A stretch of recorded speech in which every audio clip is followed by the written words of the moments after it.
Today is day 13 of attempting to bond four rabbits together. They were already kind of bonded into pairs, although the two females, the black one and the brown one, they were only just recently bonded. Like when I first got them, or actually when they were young, they were together because they're biological sisters, and the person that adopted them had kept them together. And when I was house sitting for them or babysitting them for 6 weeks during the summer, um, they started fighting because they got to the stage where their hormones were developing. So I eventually had to separate them because the black one kept pulling fur out of the brown one. So finally, I ended up adopting them, and I got them spayed in August, and they've been living in a crate in the same room with the males, and the males have been bonded for since June or so. And they've been doing really well, no problems, until I switched them up. So I would say it was in a way it was a mistake to switch up the pairs, because when I put them all back together, it was a bit of a setback. It was like they didn't recognize each other or something, and all the mounting and stuff started over again. Probably the worst problem I've had is the black one pulling fur out of the brown bunny. But fortunately, they haven't drawn blood or anything, or, you know, caused big problems like a cut. I've heard some horror stories, and I've probably taken risk I shouldn't have by, like, I've had to leave them.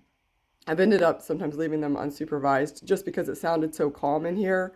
But I've heard people say that didn't work, so I don't know if I would. I definitely wouldn't recommend that. Um, but they're doing well. This is the fourth day, I think, that they've actually just been together 24/7. Uh, it seemed to be a setback every time I separated them and put them back together or switched them up. So I just decided to keep them together, and I'm nearby most of the time, and I can hear really well through the walls around here because it's like really thin walls.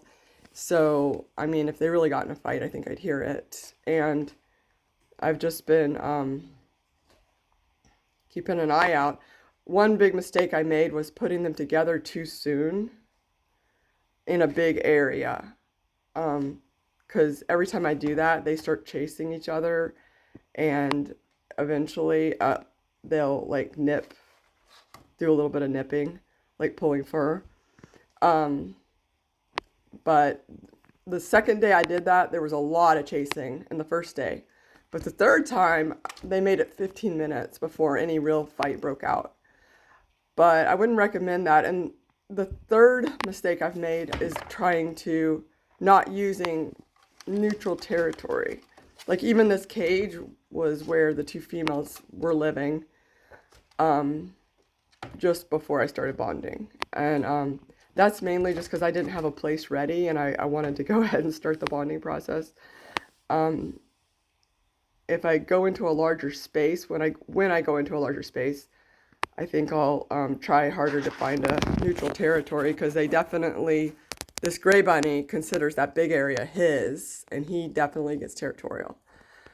This little white bunny dinosaur, he has been the best as far as bonding goes. He sort of lives in his own little world, and he just lets the bunnies do whatever they want to do, and he stays out of it, all of it. And if they mount him or whatever, he just ignores them. It's great. So he's been an easy bonder, like whatever you want to call it. The gray bunny is very territorial, and he mounts the rabbits a lot. Like even though for the last 4 days there have been nothing, like no mounting or anything, this morning I came in to feed them around 6, and he was mounting all the bunnies. So even when it seems like it's calm and peaceful, sometimes things start happening. So it is good to keep a close watch.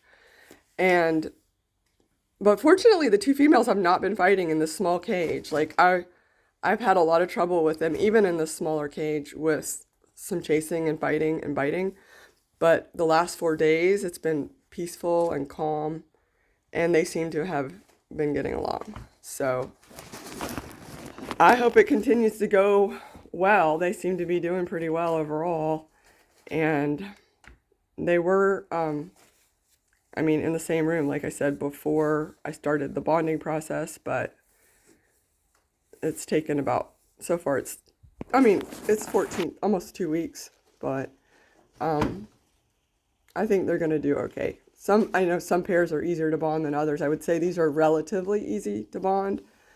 Although there's been a lot of territorial marking, a ton of that, and a, there was a lot of spraying. Hops was doing a ton of spraying. He would just spray everybody every time I put them together, and every time I move them to a new place, a lot of times that triggers a lot of activity. But overall, they're doing pretty good. So I hope it keeps up.